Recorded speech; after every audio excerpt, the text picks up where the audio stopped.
Yo, this is Teresa Weatherspoon, better known as Teaspoon, and you're watching Real Fans, Real Talk. Live from the can. Vibe the can. This is Real Fans, Real Talk. Real Fans, Real Talk. We as real as you thought. Real Fans. What's going on? Welcome to another live edition of Real Fans, Real Talk. I know we just finished All-Star Weekend and Valentine's Day. Everybody was getting all romancy and all of that. But we got a special guest with us tonight, so we're not going to spend too much time talking about the All-Star game because, as I can see, we got a bunch of questions already flooded in. So let me just introduce my co-host first, my brother, Eric Sanchez, a.k.a. Legend in Two Games. What's going on? What's really good, bro? You already know. Yeah, the comment section, they not worried about the All-Star game. They worried about our special guest. Because as the women's game continues to evolve, it's only right we bring somebody in who was part of those early stages of that progression. Mm-hmm. Yes. And this is another basketball legend. And I'm excited because you guys have been really excited and y'all been hitting us up the past couple of weeks and asking who the next guest was going to be. And then when y'all found out who it was going to be, y'all were excited. Shout out to Imani's pops because he's a big fan of yours and he's been waiting for this interview. So without any further ado, I want to introduce another basketball legend, a member of the Women's Basketball Hall of Fame, the all-time record holder at the University of Kentucky with points. There's so many things on the resume right now, but we have Valierie Still in the building with us, and we would like to welcome her to Real Fans, Real Talk. How are you? Thank you all for having me, man. It's so good to be here. I've been waiting for this moment. I had a lot of your crew getting in contact with me, and my buddy Teaspoon, Spoon and I go back to, we played in Italy together. So, but I wanted to ask you, because I've been on this little thing with, I do meditation and all, and I was wondering if we could just take just a minute. I call them jam sessions. Athletes do it all the time to get in the zone when they go off for 60, 70 points, they're in that zone. And so what I do is I just take a minute and and we'll be talking about people from the past. So I always like to honor them when we're telling their story to be as genuine as possible. And so I just tap in. I'm into this thing that we're just pure, positive, powerful, unlimited energy. So I know, in podcasts and all that silence is deadly. Mm-hmm. But can we just take a few seconds, a moment just to, and then I gather myself as well. And then we can, let the ancestors and everybody else take over and it won't be just us. It'll be more like a amazing, dope experience. Is that cool? And I've got my, I've got a little watch, my little, phone here. So I'll just do a minute. You guys, think of some positive, powerful thoughts and we'll go there, huh? Sound good? Sounds amazing.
We just had our first ever moment on Real Fans, Real Talk. All right. But as just an insight to athletes, when you see athletes going off like Simone Biles, I watch her stuff in slow-mo. When you see athletes, Michael Jordan or LeBron James or any of these athletes, the French ice skater years ago that did the backflip, there's a magic to that madness. You think they're just talented. They've been out working. But we've learned that, like, in order to get your body to do things that it shouldn't be doing, you've got to quiet your mind down. And so I've really been, for the last 10 years, really, I've been doing it for quite a while when I was playing, but now it's really honed in, and it always gets me supercharged. So again, thanks for having me, and I'm just excited about being here and see where this takes us. No, absolutely, absolutely. I'm gonna take this first comment from Ron Charles. But I did throw on the Timberwolves stat to shout out Anthony Edwards. Congratulations on getting the All-Star Game MVP. And with that being said, let me go to Ron's comment. Ron says, how was it growing up in Camden, New Jersey in the early years? And how was family life? Hey, is that one of my peeps from Camden? That's Camden holds a special place. I don't know if you all know about Camden. Camden is always, it has been for many years, been in the top 10 in crime and in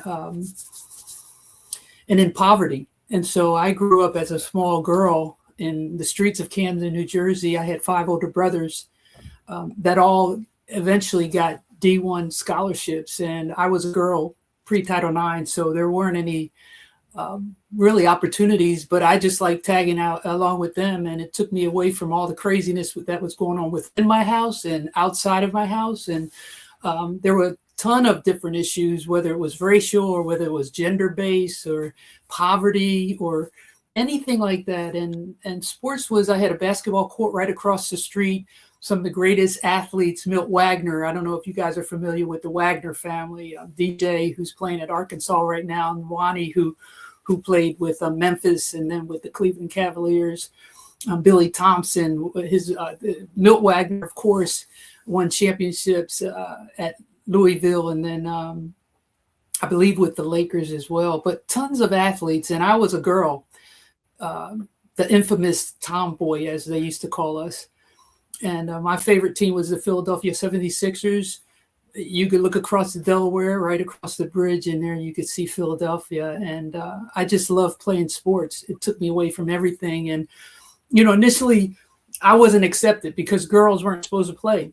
And, my brothers, they would get in the car and they would go find games around the city and around different towns. Mm-hmm. And on the court where I was, all the big players would play down one end, and they would send all the little kids and the girls down the other shabby end. And so I just kept being persistent. I kept, every time a game would come up, of course, the whole week got next, they'd have a group of guys that would be ready to get on the court. And eventually one day I was just, I had put my hat on, I had gotten really good because I just playing out with the boys, and they finally gave me a chance. They're like, okay, get that little guy down there. I had my little hat on, and I came down and I played and I balled. And, from there it took off. From there, my brothers would take me around with them, the different games and all. We'd get out the car and they'd be like, man, why don't you bring your little sister to play basketball with us? And then we'd school and win some money and then, go home all happy. So that's how it started in Camden. And for a long time, it took me, I really didn't want to be associated with Camden. And there's probably some people out there right now, little kids that are coming from situations where, it's just, you don't think you have a future. But I just held on. I thought I was going to play with the 76ers with my favorite player, Dr. J, the greatest of all time. And then by the time I was in middle school, Title IX passed. And by the time I was graduating from high school, I was one of the top players, had offers from across the country, but my brother had gone to the University of Kentucky. I didn't know a thing about Kentucky basketball, didn't know anything. Kentucky had won the basketball championship in 1978, and I came out in 79, but I didn't know. I just wanted to go to Kentucky because my brother went there during the golden ages of, if you can believe this, SEC football. Kentucky was winning championships. We were kicking ass, and my brother loved it. Everybody always asked me, how'd you get to Kentucky? He went, and then they didn't even have to recruit me. I knew I was going, and then everything else just kind of happened. So Camden has been a really foundational piece for me. And I still do. We're in the process of getting ready to put in renovate a new basketball court there. Sorry about being long-winded, but Camden is really dear to me.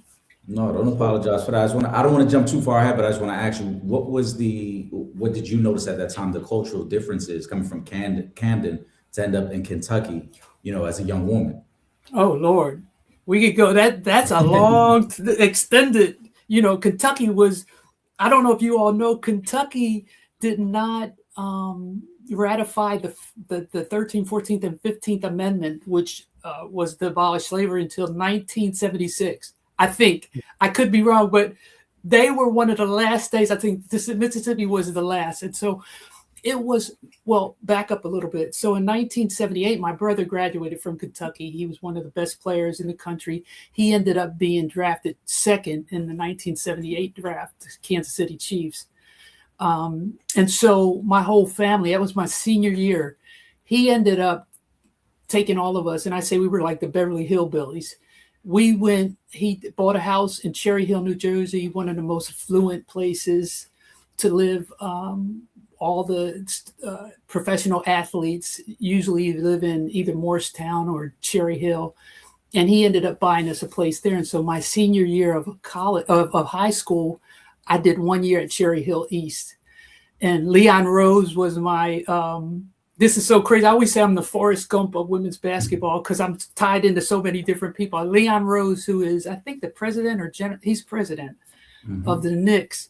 Yeah, he was a senior in my class, and just a number of different people. And so that year of transitioning kind of helped me. Cherry Hill was really, it was segregated, a lot of discrimination, but I was a star athlete. And so when I came in, they figured, and we did end up going to the state tournament and did pretty well. And it kind of prepared me for the University of Kentucky.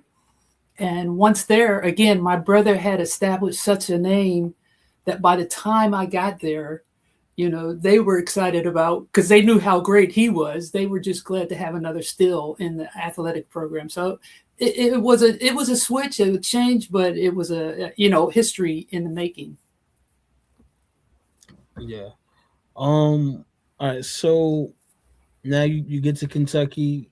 I'm sure, definitely, dealing with that change in scenery, but on the basketball court, you start dominating right out the gate. You pretty much, and then by your fourth year, you've accumulated more points than any male or female ever in the history of the school. Is that correct? Oh yeah, and again, Trip, this is the crazy thing. So when I get to Kentucky, I didn't know any of that. Like I'm just playing. Like I didn't play any AAU, no organized. I didn't play organized ball until I was in high school. And my freshman year, I made the varsity team, just based on playing on the playground, but I wouldn't do housework. I wouldn't wash the dishes. So she didn't let me play my whole freshman year. I mean, come on, she was getting ready to screw it up for me. But I end up, just by, just strong will and determination, really raw kind of talent, and didn't know anything about scoring or, records and all. The only thing I can remember is that when I got there, and you got to remember, this was like the golden age. This was like the iron age of women's basketball, college basketball. They had just started doing media guides. And so mine was the second media guide to come out, the 79-80 media guide. And I was looking through, they did one in 78, and I was looking through the back of it, and it had Pam Browning. I still remember her name. She had out all the records at UK. And I can just remember thinking to myself, man, I would like to have my name in this book, and years from now, somebody would come back and watch me. And I didn't know how I was going to do it, and it wasn't programmed to do it, but I just ended up at the right time, at the right moment, and things just clicked. The players that came in that year were exceptional. Patty Jo Hedges, and she still is the University of Kentucky's all-time leading assists, men or women, and most people don't know that. That's because she was dishing it to me. And so we just had a great talented team. We ended up winning the first SEC NCAA SEC championship in '82. Remember, the AIAW was the governing body for women's sports in college. When I came in, it was ran by women, and then it changed over to NCAA, took over in '82. And so we went through that whole I sound so old.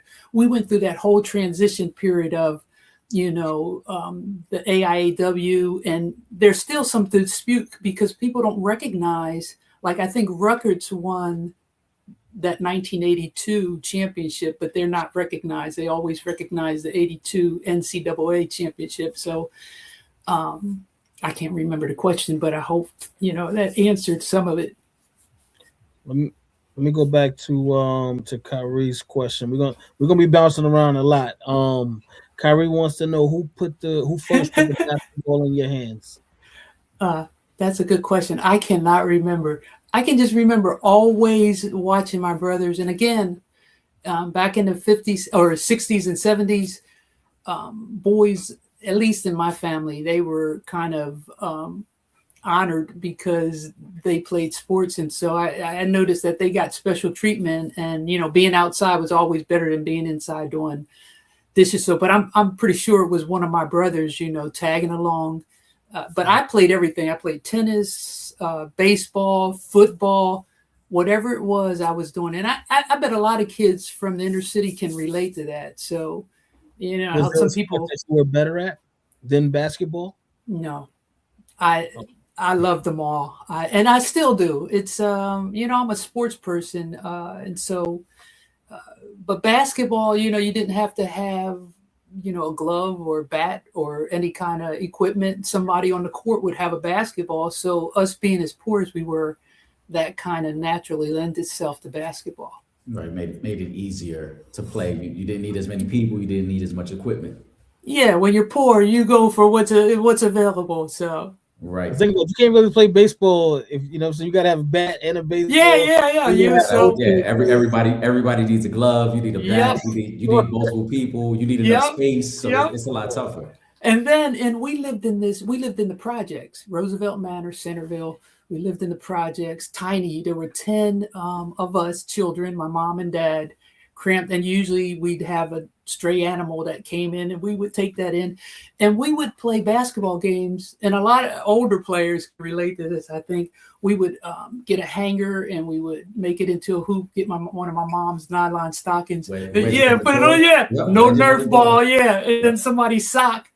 And we would go at it like in the house with my brothers. And I remember my brothers, I've got my brother Art is 6'7", my brother Dennis, who played professional basketball, is 6'8". Got another brother that's 6'5", 6'4", 6'6". They were some big, big guys. And I would just, they taught me to be strong. And I think the other thing they taught me was just to be determined. No matter what happened, you just had to suck it up and go with it. Now, you have mentioned, obviously, because the circumstances, obviously, out of your control, Title IX and women not getting opportunities, to go from not playing AAU and some limited, structured basketball to now being at the University of Kentucky, how difficult was it to adjust to just a game at that level? Because now you see a lot of young people, they play AAU and the travel circuit for so many years that by the time they get to the collegiate level, this is the norm. You were at a different point of it where it was the actual complete opposite from what young men and young women were dealing with. Yeah, the game has changed so much. I mean, we've seen it. And I think, what comes through is, I think, the true essence of a person. It really doesn't matter. And I'm astounded by these players that go out today under this much pressure with tens of thousands of screaming fans. I mean, the other day they had, South Carolina and LSU women's basketball. And, these players have been doing that for years. And so it really doesn't affect that. When we came out, we probably had 300 fans that would come out to the game at the max. By the time we left, we broke the attendance record at UK. But I think, like I said earlier, when we went through this minute thing, I think athletes at a certain level, you kind of hone all that out. And so I wasn't playing. Once you get on the court, you have some of those moments. It's almost like an outer body experience. And I think that's what takes over. I think now there's more distractions because you have this outside, these outside expectations. People, now they're getting paid. And so it becomes a altogether different type of pressure. But I think a true athlete, someone that loves the game, that's dedicated to the game, that respects the game, it's not going to influence them regardless. Yeah. Let me I'm gonna take a question from Pooh. Shout out to Pooh. She says, "What age did you realize I am really good at basketball?" I never did reach that age when I thought I was really, really good at basketball. Like I said, my mom at my freshman year wouldn't allow me to play because I wouldn't do dishes. And then my sophomore year, I fouled out just about every game because I was just raw. Like I was balling outside, like it was roughhouse every game, and so I would foul out every game. My junior year, I guess I started, scoring more, and people were recognizing me. And then, of course, by my senior year, I didn't think I was good, but people were starting to recognize my talent. And so Kentucky, of course, was always excited about the opportunity of me coming. But I never really thought I was that good. I still don't. I think the trait that really pushes me, that makes me successful, is that I never give up. Like, you can do whatever you want to me. I'm going to come back. If I don't know it, I'm going to learn it. If I'm not doing it the right way. And I remember coming to UK, I didn't even know like the technical terms for blocking out. Like it was that I was, how certain players have a knack for, like a Dennis Rodman, right? Yeah. They have a knack. Like you don't have to teach him how to box out. Natural born. But it's not natural. It's like that fight. It's the Camden influence. It's like the fight or die, flight or fight, as they say. And so I think that kind of really helped me. And, I later come in and realize that, ADHD and ADD and all those things that I have, which most athletes do, those kind of things also I used in a positive way.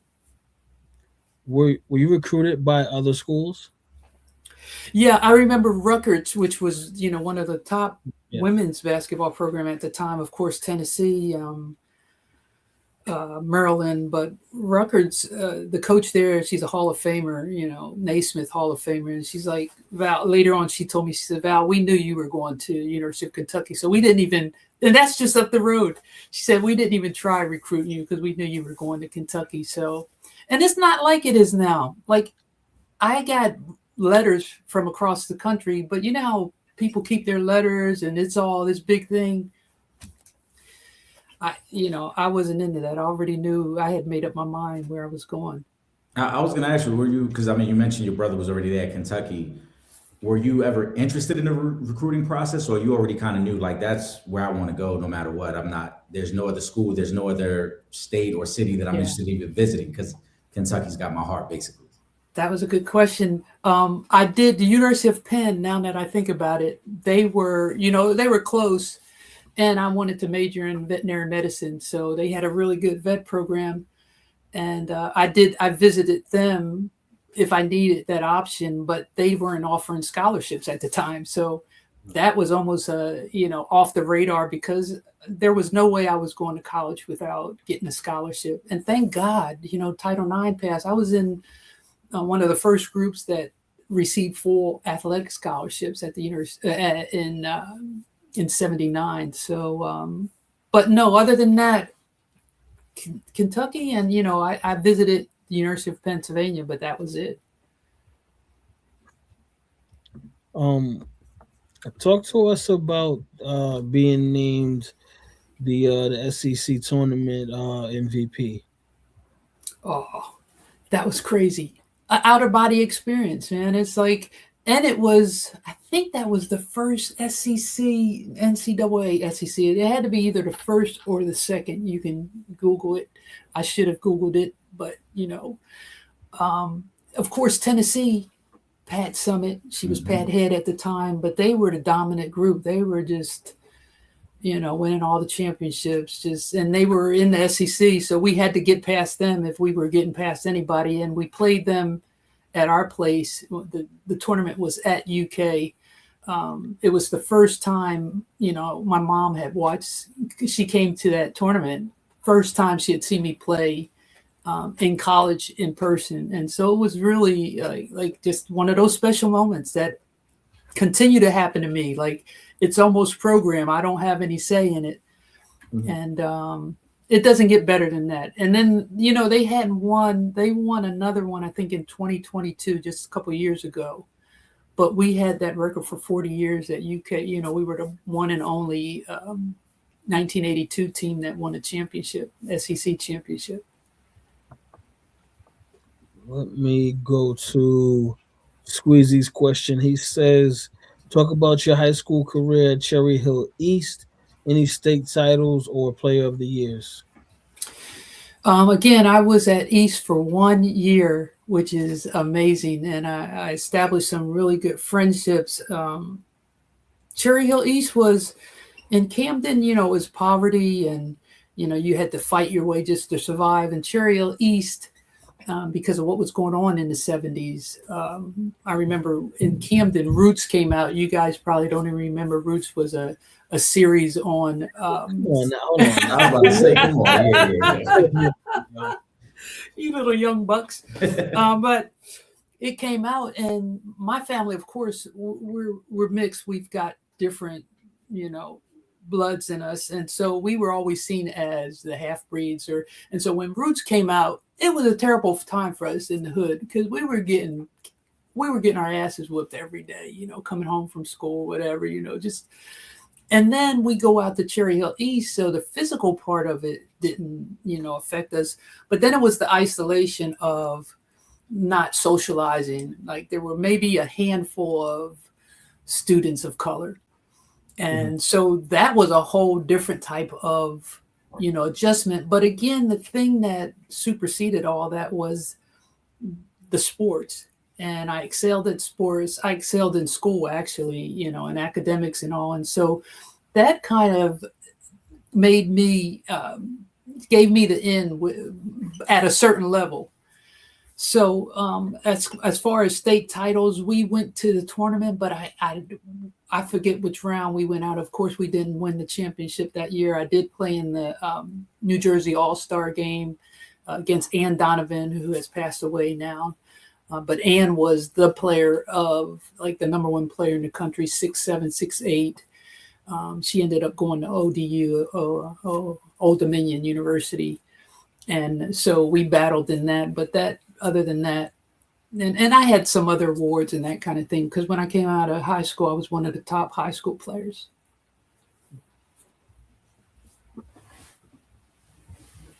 What else we got in the comment section, Trip? Let me go to Lonnie. Lonnie says, your ancestors, Levin Jr. and Peter, were enslaved in Lexington, Kentucky.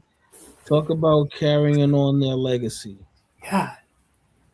Thank you for that question. Our supporters, they do a lot of research. No, that question, that's where, when you really think about my brother and I going to the University of Kentucky, and our history is so deep.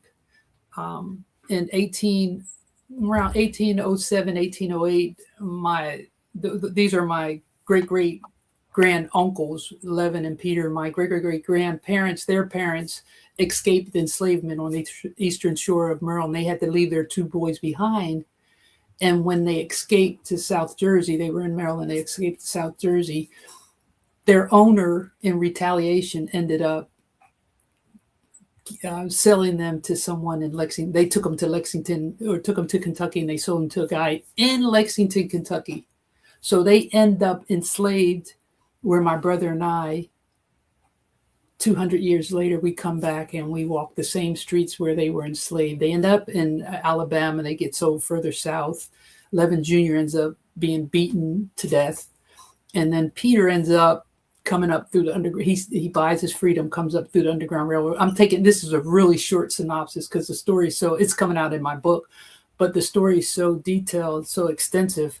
But Peter ends up coming up through the Underground Railroad. He finds his long lost brother, William, who's the father of the Underground Railroad, and he reunites with his family on the eastern here in New Jersey. But when my brother and I went to Kentucky, I didn't know anything about this story. And that's why I'm a real advocate now for knowing your history. I believe my ancestors have always guided me. And today I recognize that they were guiding me when I wasn't even conscious of it. And yet we come back, and every time I get the opportunity now, as the University of Kentucky's all-time leading scorer, inducted into their distinguished alumni Hall of Fame, only a handful of women are in that Hall of Fame. Only 300 members in that, the top of the top at the University of Kentucky. Every time I get an opportunity, I get a chance to recognize them and what they stood for and why I'm able to do what I'm doing today. And if we look at what's going on in our country today, right? I know I hate to get off the subject of sports, but sports is such a, it's such a minor thing compared to what's happening in the United States and with history. And I was telling Trip today, we're fighting here now with the president's house in Philadelphia, where they've come and taken these. It's history. It's like you can't be ashamed of it, and it's not about victims. These individuals were never victims. They were never slaves. We have more people that are slaves today than ever before. They were never slaves. They might have been enslaved, and that's what they've taught me. You can be enslaved in physical bondages, but here, if you're free here, it's going to eventually manifest in the physical. And that's what they did. And so every time I get an opportunity to talk about them, I have to. And thank you for that question. I really appreciate that. And I hope every one of us, when I was growing up, I thought, quote unquote, slaves. Who wants to be associated with that kind of history? Who, a bunch of losers that weren't doing any. Learn your history. Those individuals that were fighting, that's what gives me the fight I have today. No, it's important, and shout out to Lonnie for the question. Not only are we in Black History Month, so we do need to really learn our history, because there's a lot to our history that we need to really just kind of sit and do more research on, especially with the climate of what's going on in this day and age, where they're trying to, and not trying to, they're removing critical race theory in schools and whatnot. So, and again, this is something that we should be talking about all year long, not just Black History Month. But I do want to use that to transition into. I have to say one thing though. Black history is American history. It's not Black. We don't have just one month. We are Americans. Let's start with that nonsense there first. Let's just say what it is. We are Americans, and that's what they felt. They were fighting for their freedoms because they felt they were Americans and deserved every right that every American had. And so I want to use that to kind of segue into your book, and we're gonna go back to the sports talk. But I do want to talk a little sports. Yeah, but I do want to talk about your book, which is you guys can get right now. The Still family, William Still, and the legacy of the Underground Railroad. Can you go on a little bit about the book and Yeah. So I have two books out. My memoirs. I was actually the first, probably elite athlete to be stupid enough to write my own memoirs. So I didn't have a ghostwriter. So in 2018, that came out, Plain Black and Blue, Still I Rise. You can find it on Amazon. And I did it because I wanted to continue the legacy of William Still, who's the father of the Underground Railroad, who is my great-great-grand uncle. And I'm sorry, I don't want to mean to cut you off, but let me just say this. I'm going to, for you guys that are watching, I'm going to put the QR code up on the screen so that if you guys do want to purchase the book, all you got to do is just scan the code. I'm going to put it up on the screen right now. You can just scan that. and then if you guys do want to purchase the book, and then Valerie, take it away. Yeah, let's make it a bestseller. But anyway, so I once I got done my playing career, and I think athletes, what most people don't realize, and the shelf life of an athlete has extended. But when I came out, really by the time you were in your 30s, early 30s, that was pretty much your whole career. And so most athletes go through these existential crises where they don't know what they are and who they are because, they've been doing something they love to do. And then all of a sudden you're pushed in the real world. That's what I went through, a whole crisis, who I was. And I started really researching. I'm pretty sure you guys have seen the Skip Gates, Dr. Gates, his whole thing, Finding Your Roots. I've been doing that for the last over 20 years. This extensive research throughout the country, Maryland and Kentucky, New Jersey, Pennsylvania, Virginia, West Virginia, finding my roots. And of course, William Still, some of you may know, he was considered the father of the Underground Railroad. He did not invent the Underground Railroad, but by the time of his death, he was one of the most significant figures in the Underground Railroad. He worked with Harriet Tubman, Frederick Douglass, Sojourner Truth, fundamental in starting a civil war. And what people don't realize is this: when they talk about the Civil War, we're going to go into a little American history. The people they don't recognize, they always say, it's the North against the South, they were fighting against slavery or fighting for the Union, whatever it was.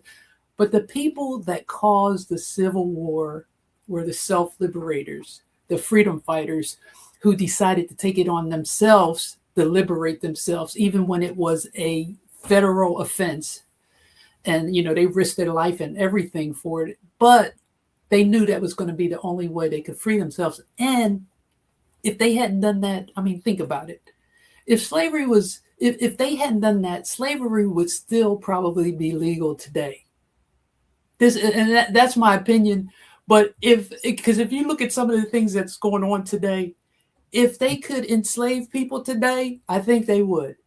And so the individuals that took it on themselves to free themselves, regardless of what people were saying about them, they didn't have to have college education. They had the intelligence that was here. They knew what to do. And so I did all this research, and what I've done is put together a book that connects me with my ancestors and why I do the things I do today and why each one of us. And it's not about color. Yeah. For me, the main essence of this whole thing is that, and even as an athlete, it's tapping into who you are and remembering that you're just a superstar, that you're this energy, pure, positive, powerful, peaceful, unlimited energy that you can make your body do anything if you don't look at your surroundings. If you can tap into that, and they gave us the game plan. They gave us the game plan of how we can, if they could overcome being enslaved, the stuff that's going on today, come on. But we have to be educated. We can't just, sports is fun. Sports is an escapism. It's fun to come talk about numbers and talk about people's games. And I won't go there, because what I take away from sports is that we have to be able to use that platform for something bigger. And, I see what athletes are doing now. And I don't know if you all know Steph Curry. Mm-hmm. He's into, a lot of athletes now are producing these short films and documentaries and those kind of things. His short film with Ben Proudfoot, the baddest speechwriter of all time, of all, is about Dr. Clarence B. Jones, who graduated with my mom. He was Martin Luther King's speechwriter. He helped write the I Have a Dream speech. He was his attorney. And now he's using his platform to educate. It's not about the sports. And that's how you're going to, because people are going to forget about you being an athlete. Somebody else is going to come. They're going to be stronger and bigger and do something. They'll be shooting from the far foul line. And then Steph Curry, no, I'm just kidding. But when you think about it, with sports, there's always going to be that element. But when you put your name into something that's that significant, educating people, that takes you to a whole different level. So William Still in 1872, he documented all the cases that came through Philadelphia, which mostly everybody that was coming from the South would come to Philadelphia, find the Anti-Slavery Society in Pennsylvania, where William Still was he was taking up all the notes and then helping them escape further north. Then once the Civil War came and ended, he took all those notes and he wrote this classic book, over 800 pages in 1872. Come on, over 18 pages, The History of the Underground Railroad. And what it told us was that it wasn't, white abolitionists. It wasn't the Quakers. I thought it was the Quakers that had, liberated, African Americans. It was African Americans freed and enslaved that were really running the system. They were doing their thing. And so that's what my book is basically about. And it's about knowing who you are. In your opinion, I'm so glad we're able to kind of deep dive the history in that way. And you said something I think that's very impactful. Like I said, it's the education, it's understanding your history. What do you think this day and age, because there's so many distractions. Yes. People are distracted by social media. They're distracted by, streaming services and everything that's going on. How can we get back to understanding our history and unifying? How can we get back to that point? Oh, that's a great question. And when I said earlier, today we have more people that are enslaved, and it starts right there. We're enslaved to that. And now, with AI, with all this fake news, with social media, we don't know what's real, what's fake, right? They're just going to tell you whatever they what they want you to know, and to manipulate you. Influencers, right? What are they influence? I don't want somebody to influence me. So this is the time that we really need to be questioning everything we see, researching, read, find out, do the work. Don't just sit back and be, fed by what's coming up, and really have a purpose, have a meaning, have something that get involved in something other than just yourself. This altruistic type of service. Be out. Use your mind. Think it through and then unite. This and again, I can't say it enough. It's not about black and white. It's not about black and white. It's not about young and old. It's not about these physical bodies. It's about you tapping in to your essence, like that you are a superstar. You can do anything if you know that, but most of us are so limited. Either we're going to look at where we come from, how somebody sees us, what clothes I'm wearing. We got to get past all that. How many points somebody's scoring. I know you guys are sports people, so that's going, you got to debate all that stuff. But when it comes down to it, is so irrelevant. And now this whole discourse, and I wanted to ask you guys, I'll turn it around. This whole discord of the GOAT, I think it's like they call it the oppressed oppressor. It's why are we having this discord of who's the GOAT? It's so irrelevant. It's so nonsensical, because how can you compare an athlete from today? And does it even matter? Do you all do that? No, we don't. No, we don't. Because actually, and I'm so glad you mentioned that. One of the things Trip and myself started doing, this was about 5 years ago, was that we stopped having a GOAT debate. And so what we do is when we talk about the all-time greats, we'll break it down by position. Hey, who would be your starting center? Who would be your starting power forward? But as you said, it is very unfair to compare different eras, because there's so many different things to take into consideration when you're considering. Yeah. Right. And you know what? Just for women, if I ask you who's Ora Washington, I'm not familiar with a game. To be honest, I'm not. Lucille Harris. Yeah, I'm not familiar with a game. Yeah. Lucille Harris, Ora Washington. Yeah, and you can Google. Ora Washington is in the Naismith Hall of Fame, 1920s, 1930, balling out, professional basketball, making money at it. One of the greatest athletes of all time. Lucille Harris, a few years ago, 2021, they'd been they did a short film on her. She is the queen of basketball, but she was the first woman that was drafted in the NBA. And do we know her? And I would take, and then if you think about I have balls here on just in my office. The size of the ball, we played with a regular men's size ball. The WNBA now has a smaller ball, the college ball. It gives you much more control, more flexibility. I can palm a WNBA ball. I can't palm the balls we play with in college. There wasn't a shot clock, so you could stick a fork in it. And once you got up by 1 or 2 points, the technology. I remember one game when I was playing in the ABL.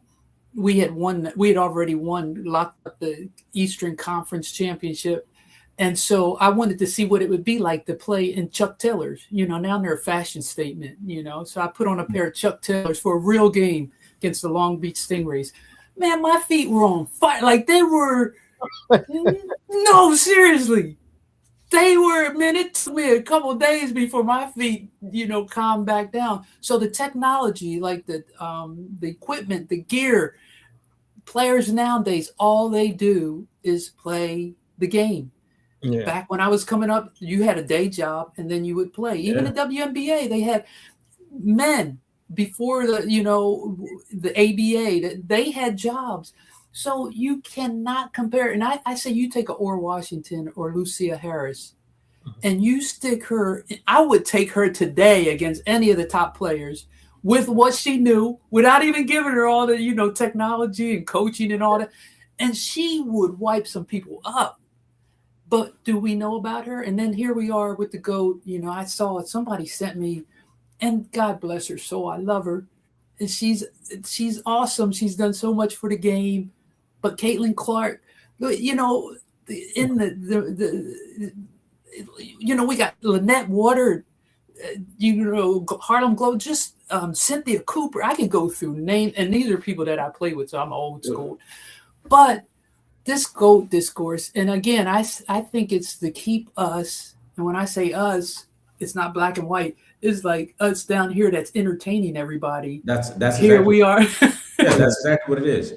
It's a conversational piece. Is what they call clickbait, to get people talking about something that really isn't that relevant or that important. Because we're smarter than that, right? How long are we going to have the GOAT conversation? Like we just supposed to have this every year around every accomplishment that someone has? And then you got LeBron James and Michael Jordan. Come on, give me a break. Where's Dr. J?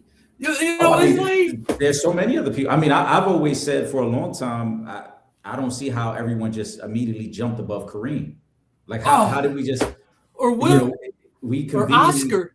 Right, Oscar. We can go on and on. But one of the things I say here all the time too, when Trip and I talk, like I love our supporters. I thank our supporters at the end of every show.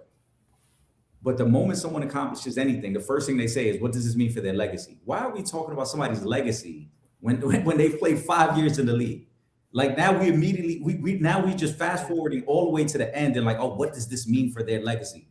Sometimes it's not even about legacy. Sometimes you were great in the moment, and that's fine. Let's appreciate the moment.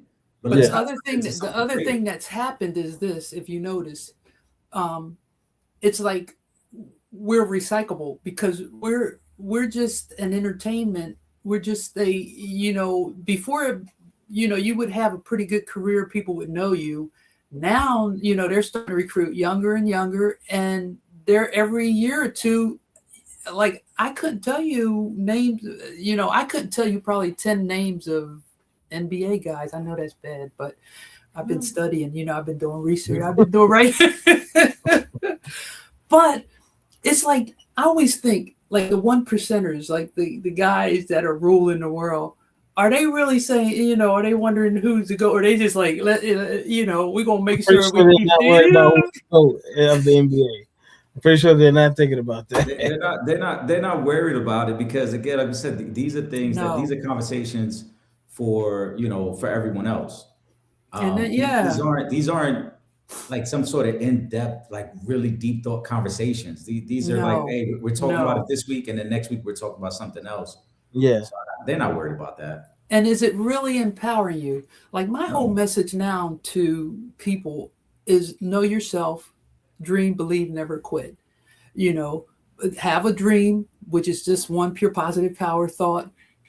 Believe, don't believe. And I'm not talking about believe in a higher source. You can do that if you like as well. But believe in yourself. Like everything you need is right inside of you. And then the third part is you know that, but then you got to do the work. You got to get out there every day. And they say the people who succeed the most are the ones that fail the most. I think Michael Jordan might have said that, or, you know, it's like, don't be afraid to fail. And every day society is going to beat you down, and the whole thing, the whole money thing. Now I'm going to get on my little soapbox. You know, the whole money thing, this nil thing, they can throw dollars at you, but the people that have billions of dollars now aren't happy, don't have power because they're trying to get $1 trillion now. And so now they suckered us into thinking that by throwing money on things, oh, this player's making this much. It's just a vicious cycle if you don't know who you are. And if you know who you are, I could be anywhere. I could be with no money. I don't have to have, you know, designer clothes on. I'm good with myself. And it wasn't always that way. I think that when those things come in, like you said, money, when you lack substance, you start to rely on those type of material type things. Yeah. Like money I have. Look at the car I drive, because you don't have anything else to bring to the table. Yeah. So you got to rely on those things. Again, that other people who may lack some substance start to gravitate towards. Like, oh, he makes this amount of money. Yep. And you can find somebody that will inspire you. If you don't think you have it, just open yourself to it. Take, you know, I do the quiet time to really tap into this energy, and something will come to you, inspire you, and get you to where you need to be. So that's my little spiel. All right, let me go to Hoop Ball Scoop. Shout out to Hoop Ball Scoop, because Hoop Ball Scoop was the one that went in and made sure we linked with you and got you on the show. So it's a big shout out to Hoop Ball Scoop. Thanks, Hoop Baller. He says in 1983, your Cats upset Old Dominion 80-66. Talk about that game. Do you remember your stats that game? Of course, I don't remember my stats, but I have a picture.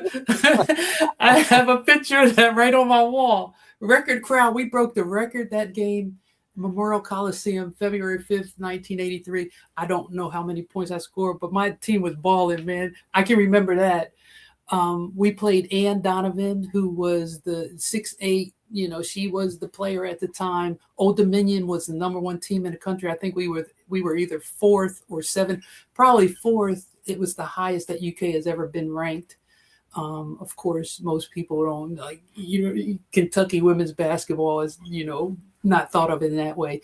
It was an amazing game.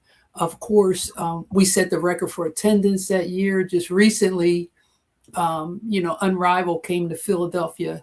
They just broke the record for the Xfinity Mobile Arena. I think it was over 21,000 people watching a professional women's basketball game. So, like, I don't remember my points and rebounds. It doesn't matter. But I was a part of that social movement. I always say women's basketball is a social movement. I can say that, you know, we started that in 1983. It's, you know, the record keeps getting broke. But I'm part of what's going on now with the WNBA. And so that's more important than, you know, the points I scored or the rebounds. But I do recognize my teammates, because I remember I had a teammate, Lisa Collins. She was like the shooter. I don't think there was 3 points back then. But if there was, she would have won. You know, she would have been up there with the 3-point shooters. And she passed away a couple of years ago. And I remember her in that game. And, of course, doing something like that in your, you know, on your home court, it's unforgettable. Yeah. I'm not going to ask you about stats, but I will ask you, because I know we kind of bounce around with different time frames. You played with the Washington Mystics, and there was an interesting rookie that came there that same time you were there, who at the time was labeled the female Michael Jordan. Still is. Right, Shamika Holdsclaw. Yeah, going into the Hall of Fame this year. Right. Tell me about that time you guys shared the court together, and how do you think she handled the expectations and the pressure? Because she was one of those athletes at the time where the media really was kind of moving behind her. Cover a magazine, she had all these labels at a very young age. Talk about her mindset as a player and what you noticed while you were with her. Yeah, no, that's another name that doesn't get mentioned in this GOAT discourse. Shamiqua Holdsclaw. I want to say, and you guys can correct me on this, I don't know if she won 4 or 3 national championships, but I thought they won a 4 there, right? Okay, that's what I thought. Yeah. And I remember when she got to back up. So the year before, Nikki McCrae, who was my teammate in the ABL, we won the first ABL championship together. Nikki McCrae also played for Tennessee. God rest her soul. I got her bobblehead back here. Nikki is also up. Her and Shamiqua are up for the Naismith Hall of Fame. They're finalists this year. Please, they belong in the Naismith Hall of Fame. Nikki was the MVP for the ABL, and so she ended up jumping over to the WNBA. And the expansion team was the Washington Mystics at the time. It must have been 1999 when she went in. 1998, Nikki went in. Washington ends up like having the attendance record. Their place is packed every night. I mean, they break the record for attendance, but they also broke the record for the worst win-lose record for a professional team. They won 3 games, I think, that year. And then Shamiqua comes in, and I mean, they're still, because Shamiqua's young, she's got all this pressure on her. I remember Pat Head is like a consultant for the Washington Mystics. And they're trying, later on it comes out that, Shamiqua was dealing with different things, whether it's, I don't know exactly what it was, but some mental things that she was dealing with. And, no one knew what she was going through. And so they were having a hard time just adjusting that, because she was and still is at the top of the list as far as talent wise and as a person as well. And so they brought me in the 3rd year, I think it was. It might have been the 3rd year. And because I was an older player and the coach was Nancy Darsh, and they thought maybe I could help, mesh. I knew Nikki really well, and Shamiqua really respected me. And she wrote about it in her book that came out later. But, and she did tend to, it calmed her down because there was just so much pressure on her. And yet, she did what she had to. And the team never reached the expectations that everyone thought it should. But again, it was about the what they were generating in terms of interest. And Washington was the place to be. And I'm pretty sure I don't follow it as much, but that's her legacy, not only as a player, but because she got that interest. I mean, that place was packed. I remember, and Michael Jordan was the president of the Wizards then, so he would come through our practices, and that was crazy. And then, I remember one time Al Gore, we would have these amazing people come in our locker room after the games. And so, when people talk about Shamiqua or players like that, it's not just about her points and rebound, but it's what she represented and what she still represents today. She goes across the country now speaking about mental health and those kind of things, because people overlook that in athletes. Like, we're just not human. And we've seen the stories with athletes that, suffer in silence. And so, I really respect her, and we still do. I don't hear from her as much because, of course, we live different lives now, but the utmost respect, and one of the most incredible, sweet, along with Nikki McCrae, they're like my little sisters. Let me ask you this, because you mentioned sports. You mentioned the points scored by Shamiqua Holdsclaw, but there's one particular stat that I would like to visit. I was going to work on my Italian to ask it in Italian, but I said, you know what, I'm not going to. Come on, Trip. Die. Dimmi. and I couldn't get the sound working in the in the right time. I'm gonna ask you about this in English, but you can translate it if you need to. Because rest in peace to the Mamba, because he had scored 81 in a game, but you actually scored 88 in a game over in Italy. Talk to me about that night. And did the coach, like, did y'all go in the huddle and the coach just say every play, just give that ball and don't nobody else touch it? That's what I thought he said.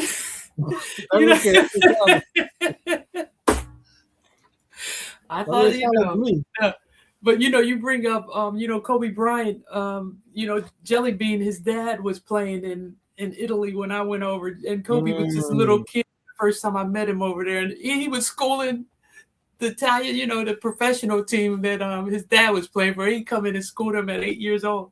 Wow. But yeah, so the record for points, and it is kind of funny because LaTanya Pollard, she was a phenomenal player from Long Beach State.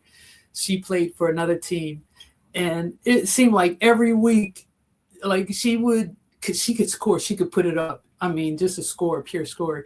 And so one week she would score 50, and then the next week I'd score 60, and then the next, and so it got to, like, I think the record was 80 some, and then we did talk about it, because we were playing Rome at the time, and so, by the halftime, I had, it was doable. Like, okay, Val, you can really break this record. So, and we did, but by the end of the game, man, that Rome team was not happy, man. They were all over me, and with 2 minutes left in the game, I ended up fouling out. I mean, and I was in the newspaper the next day with patches. Still breaks the record, ends up in the hospital.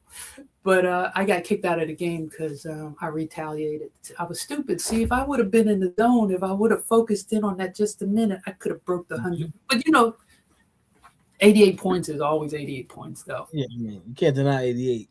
And that's before 3 points, so that's all two. That's all two. That's all two in old school. Old school 3-point plays. That's hey, that's you call me old man? No, I said old school 3-point play. And one, you got to finish around the basket. Look, and the spacing on the floor wasn't the same as today. No, it was a lot more congested. No. Well, overseas they had the lane was a lot longer. It was a lot wider. Lane, yeah.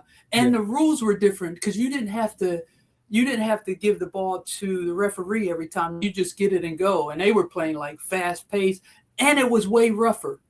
That's what people don't realize. When we went overseas in the 80s, it was like the Wild West. And we didn't have agents. We didn't have anybody taking care of us. We were barely legal age young girls out there, pursuing our dream. And, they talk about Brittany Griner, what happened to her. There's a number of different stories that was going on with each one of us that nobody ever knows. And that's why I always respect those players and the ones that went before me.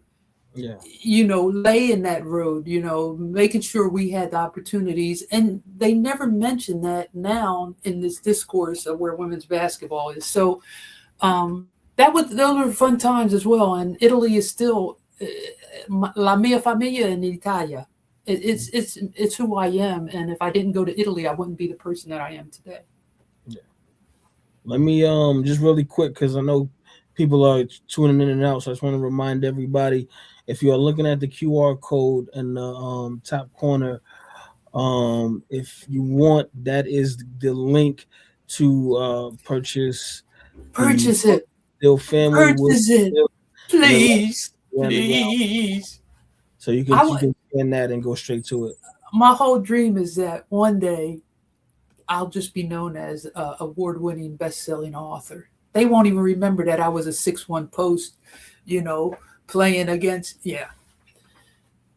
Let me go to shout out to Hoop Sites. He says two-time Kodak All-American 1982 and 1983.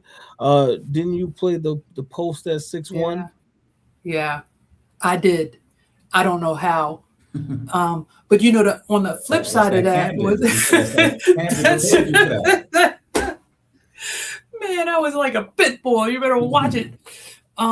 Yeah, and playing against Ann Donovan, 6'7", 6'5" posts, overseas, they were like the Simeonova. She was 7 foot something. But what happened was that, I would outmatch them in the sense that we were a run and gun team. Like we were always, so we would outpace them there, and I was always the first person down on the break. So I made up for it, in that sense. And again, Eric, you said it. I was playing against big guys since I was, knee high to a grasshopper. So it didn't I just took that same mentality. And I read it somewhere the other day. I think my percentage was like in the 50s or 60s. Like you don't hear that because I was just reading something on the player from LSU, Flojo, or I always call her Flojo, but it's Flage. How high her percentage is, I think it's like in the 40s, and her shooting from three is 40s. I really like that player. I think her heart is good, But, I was scoring, like my percentage average over 4 years, even with the double-double was, I think in the 50s or 60s. It might have been 60s, which is unheard of. People aren't shooting, 60%. Yeah. So, and now they're playing more games and everything. So it changes, but you do what you can with what you have. And I never thought about it as far as being 6'1", playing the post. Let me go to, let me take this next question. 1 second. Shout out to Hoops Nation. He says, after Kentucky, there's no women's pro league, so you had to go over to Italy and become an 8-time Italian League All-Star. Let's talk about it. And we got some researchers here. I mean, they do better research than I do. Damn. I hope they don't come up with the bad stuff too. I'm getting nervous, man. All my arrest and most wanted. No, I'm just kidding.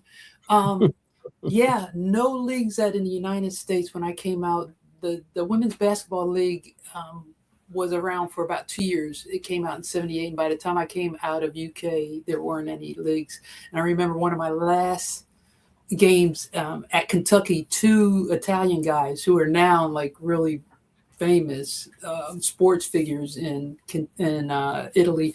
They came over, Federico Buffa and Guido Bagata.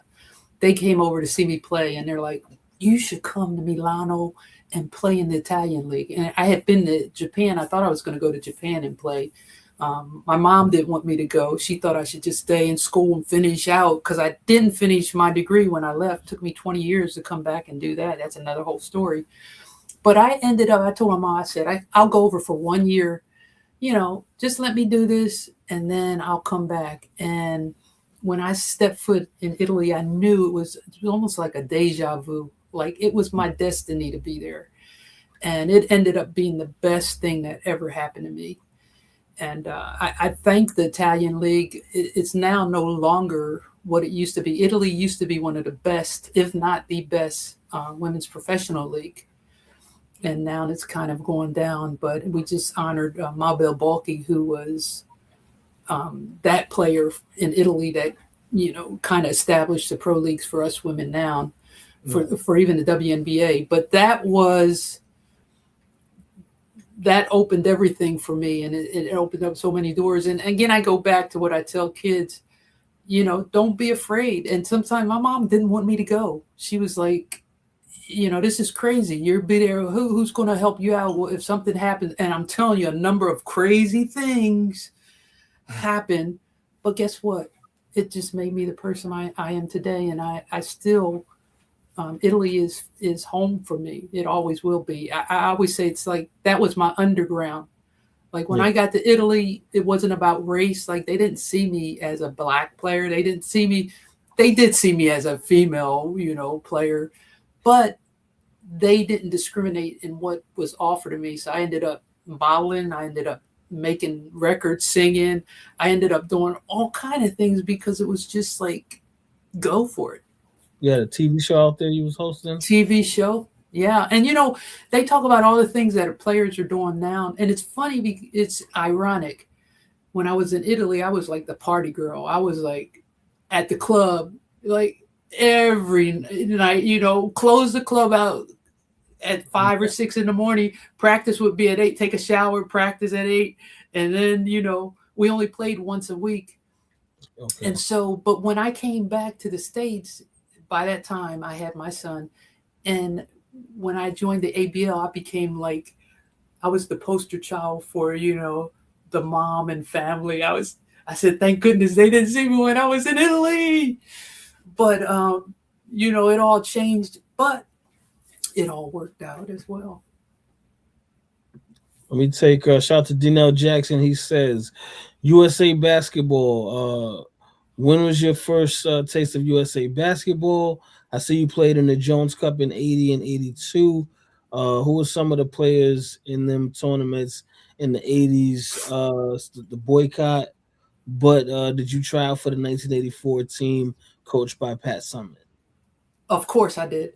The one thing that I didn't mention, I've always been, maybe because I come from Camden and maybe, with the, always being not in the normal, what's normal, the acceptable group. I've always been like on the outside. And so, I played when I got to Kentucky, Debbie Yao was my coach, and her sister is Kay Yao. You all probably know Kay Yao, Hall of Fame coach.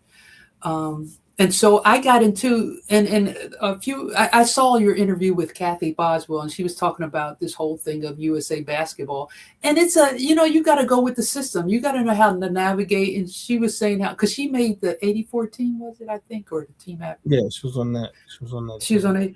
And so I was always like the rebellion kind, in a silent way. Like I wasn't the rebellious kind of, being loud and loud, but I was, I knew who I was and what I wanted to do.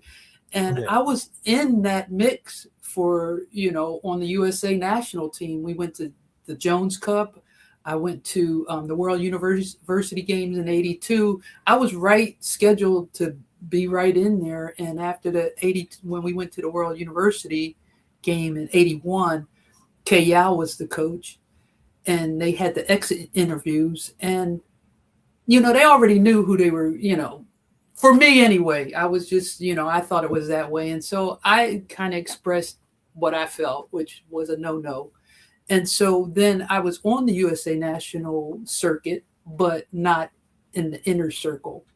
And so in 84, I had played in Europe for a year, and everybody was telling me, you should go try out for that Olympic team. And I knew all the players on that team. I knew everybody. And it came down to me and Pam McGee. You guys know Pam McGee? Lavelle McGee? JaVale McGee? Yeah. Imani McGee? Bad. She always says they're the Kennedys of, like John Kennedy, the Kennedys of basketball. And it's right. JaVale just won, I think, a championship in Australia. He's won 3 here in the States. Pam has won on every level, rings all over the place. Her sister Paula, of course, and her daughter Imani played with the WNBA. But it was between me and Pam for that last spot. And I'm not saying that I should have got it, because Pam, that girl can ball. I mean, a true baller. And so at that point, though, it's, who's going to go along with the program, too? Who's going to, and so Pam got that last spot and I didn't go. And, but it worked out the way it should. It would have been nice to maybe win a gold medal, because everybody knew they were going to win a gold medal that year.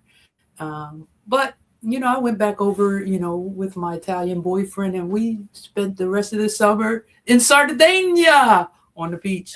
No. So, yeah. All right, let me start going through these questions because we got a lot coming in.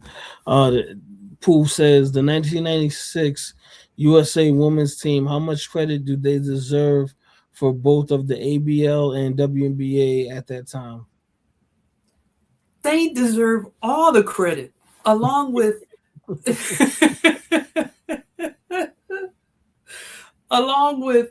Ann Cribbs, Gary Cavalli, and Steve Ham. I'll tell you who they are. Those are the founders of the American Basketball League. And when they saw the 1996 team, they were associated with Stanford at the time, was like the big women's team. And they were just shocked that all these women, these amazing women basketball players and that national team, then they wouldn't have anything to do in the United States, no pro league. And so they're like, we got to do something about this. So then they started, getting some interest, and they approached each one of those players from the 96 team.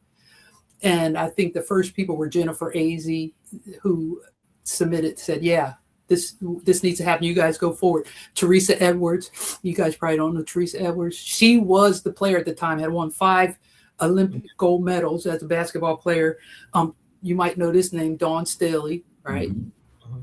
Big player. Nikki McRae, Cheryl Swoops. You all know the rest of that team. But of course, so those 3 individuals, and they were just like private citizens. They were involved in sports, but they were more interested in Stanford. And they decided they would put the ABL together. And so they got all of the 1996 team agreed to, okay, let's do this. And then there were 3 holdouts. 3 holdouts. The 3 holdouts was Rebecca Lobo, Lisa Leslie, and Cheryl Swoops. I think they were the 3 that held out. Initially said they might initially say yes, and then they held out because then the WNBA or the NBA then started thinking about, well, maybe we should start a league. And so that's how it all started. It was that 1996 team, and that team was funded. You guys probably didn't even watch. My son was born that year, so I had a lot of time to just, watch games. That was the first time for a whole year Nike sponsored them. They didn't have to get day jobs. They just played and they went across the world dominating, and everybody, they were the team. The dream team was the women's basketball team. Yeah. And that's how it all started, and then you still, even with the Go Talk, how often do you mention any of those players that I just mentioned, that Venus Lacey, they just dominated. But that's because people, it's easier just to, get on your social media and see who's, who they're talking about today. But when you really research, crazy. Yeah. Let me go to Janetta Johnson. She says, the ABL starts after the 1996 USA team. How did the process go in terms of, was there tryouts, or were some players put in the cities they played college ball in? And Valerie, you was retired, I believe. Yeah. Darn, Nathan. I'm telling you, they're going to come up with something. I hope they don't come up with the pictures or the videos or no, I'm just kidding. I don't have any of those videos. So what happened? I was retired. So I had my son in 96. I decided, basketball was past me. And it was sad because, for years I was hoping, I'd love to play in front of my family. That's what people don't realize too. All these women that went overseas, darn, it would be nice to play in front of family and friends, see me doing what I do. What I was doing over in Italy, nobody saw. And so when I came back, I had my son in February 1996. And I just said, okay, that's it. And they were doing the whole process. They went through a national tryouts. I think that was in Atlanta. The ABL did. The WNBA, the NBA they hadn't even gotten started because, the team had just finished, the Olympics. And so the teams were selected. What they did was in cities where basketball was pretty important. Ohio State had gone to the Final Four, I think. So they had a team, Columbus. That's where I ended up. Stanford, Jennifer Azzi was out there. Dawn Staley, they had a team in Richmond because Virginia, where she was. Jennifer Rosati, UConn. So they strategically, because you all know, people were not interested in women's basketball in that way. So they were trying to do whatever they could to, put it in places where people would be excited about it. And that's what they did. They had these tryouts. Thousands of players came out from across the country, and then there was a draft. And I didn't know any of this was going on because I was nursing my son. He was only 1 or 2 months old. I was like, yeah, right. And, they had tried leagues in the United States before. Like, you know, everybody had the little startup leagues, and they pay you a couple peanuts, and then they stop paying, and then so I was like, yeah, I'm done. That's not something for me. And then one of my coach, my assistant coach from college, was doing promotions for the ABL, and she kept bugging me, Val, you know, this team up in Columbus needs a player. All their players with Medina Dixon, all these players were leaving because they didn't think the league was going to, you know, really take off. And so she ends up convincing me to go to this tryout. I'm in Columbus, Ohio. Hadn't played for years. So I just gave birth. I hadn't played. I had been retired since 1994. And so she sets up the tryout. I go up to Columbus. We stop in Cincinnati, buy a pair of shoes because I didn't even have shoes or socks. Bought a pair of shoes, and then I did the tryout up in Columbus. And I, you know, right then Brian Agler was the coach at the time. He ends up winning championships in WNBA as well. And I end up with the Columbus Quest, and the team was so bad. It was so, but I say bad in the sense that we didn't have any. Our franchise player was Nikki McRae, and Nikki was a defensive specialist on the Olympic team. She wasn't like one of those Dawn Staley's or, you know, one of them. And so she was the defensive player of the year on the team, but she was our franchise player. But then we had players like Tanya Edwards, who had won championships in college and at high school and overseas. And Andy Lloyd had played overseas. So Brian Agler, what he did was he got some of the best talented young players. Shannon Pee Wee Johnson came out of South Carolina. Nobody knew about her. She ends up being on the Olympic team. Phenomenal player. Katie Smith played with Ohio State. Katie, of course, a Hall of Famer as well. Sanja Tate, another player. And I can list some more. But what he did was get some really talented, unknown young players. And then he got players like us that had been overseas, kind of, you know, veterans that could complement each other. And it just worked. Like they called us the Questions. It was supposed to be the Columbus Quest, but we were so bad. Like nobody knew any of us. Here, I was a mother. I was 35 years old, and now players play past that. But when I came out, first, if you had a kid, you're not going to be playing. And second, once you got to be over 30, you know, you were way past your prime. So we ended up, and from that first game, we beat Dawn Staley and the Richmond Rage. They were supposed to beat us, and it was like we had a chip on our shoulders. And it just, people still like make the comparison between the Columbus Quest. Like if the Columbus Quest played the Houston Comets with Cynthia Cooper, Tina Thompson, Swoops, they won 4 in a row. We were on our way to win that many in a row. So yeah. Question like that in the comments somewhere. Yeah, somebody had posted that. How would you guys match up in a series? Yeah. Oh, we would have whooped. No, no, because hold on. But Cynthia Cooper, that's another GOAT. Cynthia Cooper is one of the greatest players of all time, and not only because she can ball, but she's literally crazy. Like she fights her own teammates. Like that's, I remember her overseas, her and Spoon. Boy, we would play you know, we're Americans, so we would be like trying to take it easy on each. No, them two would go at it like it was like, you know, life or death. But Cynthia Cooper, that would be a great matchup, but it never happened. Because we got about 6 minutes left. So I'm gonna Val, because I know we still got a lot of questions, so I'm gonna see if we can get you back again so we can run through the rest of the questions. But I'm gonna take 2 more, and then I'm gonna take 2 more of the questions from the family, and then I just want you to answer this one really quick.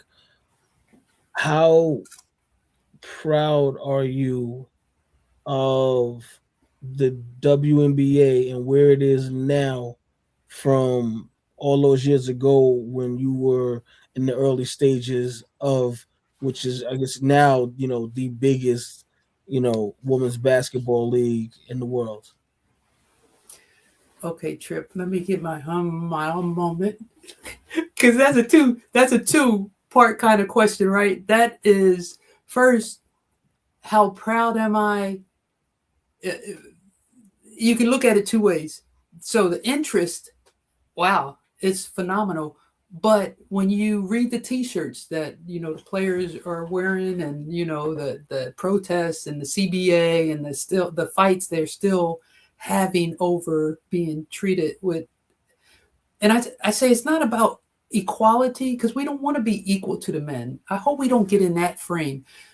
We want to, we're reaching for perfection, and so it saddens me because some of this, I was a real outspoken. I kind of got blacklisted because I was so outspoken when the ABL and the WNBA, when the WNBA came in and I thought wiped out the ABL, because we were fighting for respect, like healthcare and childcare, and not playing just 3 months out of a year if you're a professional athlete. And some of those things, they were fighting with in the recent CBA discussions, right? And some of them are okay. Like for me, the salary, I think players are making for 3 or 4 months, it's respectable. But players now, if we go into the rat race of, and I said it earlier, it's never enough. Like more money, more money, more money. That's not going to make you happy. Of course, we need to be respected and have respectable salaries and those kind of things. But I think the NBA has really taken a step up. Now, in terms of interest, I would ask you all, do you think men or fans are really, we still have a long ways to go, but why has it been this difficult to gain respect for women? When you watch the game, it's like, so, I mean, I would ask you all, is it really where it needs to be? I don't think it's where it needs to be. I think one of the major struggles, I mean, if we're talking just on terms of respect as far as pay scale, Yeah. I think a lot of it has to do that the WNBA operated in the red for so long that even though there is popularity now, I think the owners are reluctant to kind of equal out the pay scale because they're trying to make up for years of lost money. But in terms of talent, in terms of product, yeah, there's a lot of talent in the WNBA, and I do think the women should be paid better. And I think it's going to be very interesting over the next couple of years when you see like leagues like Unrivaled, who are putting a lot of money into the women's side of the game and creating these nuances now with the one-on-one game and different things to kind of showcase the women's game. So there's going to be a lot of pressure on the WNBA to kind of start matching some of that salary that Unrivaled is willing to pay the women now.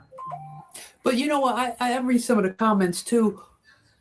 There's still stereotypes. You guys just, and I always make it this analogy, right? So, women aren't supposed to play sports. They can't, there's no way you can compare, the MVP for the NBA with MVP for the WNBA but it's not always like men follow high school sports and embrace it and respect it. And when you think about talk shows and, that's supposed, talking's supposed to be a thing that's real feminine. Like women, we use more words than guys. But look at all these podcasts. I mean, and guys sitting around just talking, and they're getting paid, and nobody said. But that's because there's a lot of money in that space now. I mean, that doesn't. So but it always just blows my mind because, guys. I said if men were having babies, then like childcare, they would be getting paid thousands and millions. It was like it just. I don't know if it'll ever change. It is changing, but the thing that I hope doesn't happen, I hope it goes back to being enslaved. Because if you're chasing the money, you're never gonna gain respect that way. It just won't happen, and it's got to be something more than that. Like, and a lot of athletes have this happen. When they start off, they love the game. It's an escapism, it's freedom. They could do it 24/7, and then you know, the money comes down, then the pressure's on you, got to perform. It becomes a job.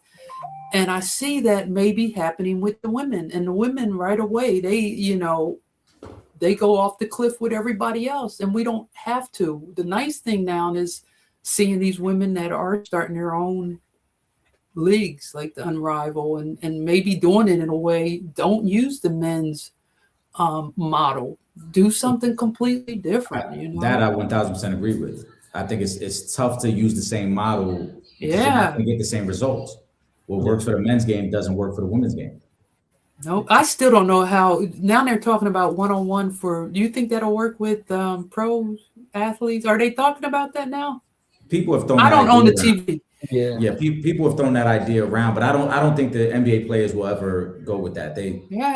I think that the egos are too large that guys don't ever want to run the risk of being embarrassed. Or back to what we talked about before, the GOAT conversation, right?